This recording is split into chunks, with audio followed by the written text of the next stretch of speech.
যদি আপুনিও এজন মোৰ দৰে দুখীয়া তেনেহ'লে সম্পূৰ্ণ প্ৰতিবেদনটো চাব। আমি ধনী ঘৰত জন্ম হ'ব নোৱাৰিলোঁ, সেয়েহে হয়তো আমি এযোৰ নতুন কাপোৰ পিন্ধিবলৈ নাপালোঁ।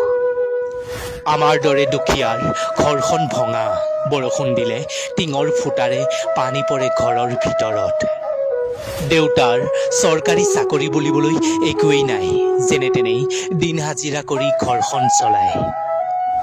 আমিবোৰে পঢ়ি শুনি ডাঙৰ মানুহ হ'ম বুলি মিছাতেই সপোন দেখোঁ। দেউতাৰ হাতত পঢ়াবলৈও ইমান টকা নাই। দেউতা কেইদিনমান কামলৈ নগ'লেই ঘৰখন চলিবলৈ বহুত অসুবিধা হয়। আনৰ ঘৰৰ পৰা চাউল খুজি আনিব লগা হয়। আপুনি জানেনে, আমাৰ দৰে দুখীয়াৰ বেমাৰ আজাৰ হ'লে আমি কোনজন ডাক্তৰৰ ওচৰলৈ যাওঁ? আমাৰ দৰে দুখীয়াৰ বেমাৰ হ'লে আমি হস্পিটাললৈ যাবলৈ সাহস নকৰোঁ, কাৰণ আমাৰ হাতত টকাই নাথাকে। গাঁৱৰে আইতা ককাহঁতে আমাক জাৰা ফুকা কৰি বেমাৰ শেষ কৰি দিয়ে। ৰাতি হ'লেই বিচনাত মাৰ চকু পানী। মা, তই কিয় কান্দিছ? দেউতা কালিলৈ কামলৈ যাবতো। মা, তই দুখ কৰিব নালাগেও, মই ৰাতি ভাত নোখোৱাকৈয়ে শুব পাৰিম।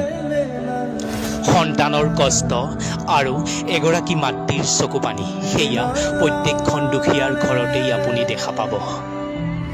ইমানবোৰ দুখৰ মাজত আজিও কোনোবা ল'ৰা নাইবা কোনোবা ছোৱালী জীয়াই আছে। ধনী ঘৰত জন্ম লোৱা সন্তানে হয়তো এইবোৰ কথা বুজি নেপাব পাৰে। সেই দুখীয়া ঘৰত জন্ম লোৱা সন্তান কেইজনে নৱম আৰু দশম শ্ৰেণীলৈ পঢ়ি পঢ়া শুনা এৰিব লগা হয়। দেউতাকৰ কষ্ট আৰু মাকৰ চকুত চকু পানী সহ্য কৰিব নোৱাৰি সেই সন্তান কেইজনে কৰ্মজীৱন আৰম্ভ কৰিবলৈ লয়। আৰু ময়ো তেনেকৈয়ে মা দেউতাৰ আশীৰ্বাদ লৈ কৰ্মজীৱন আৰম্ভ কৰিব লৈছিলোঁ।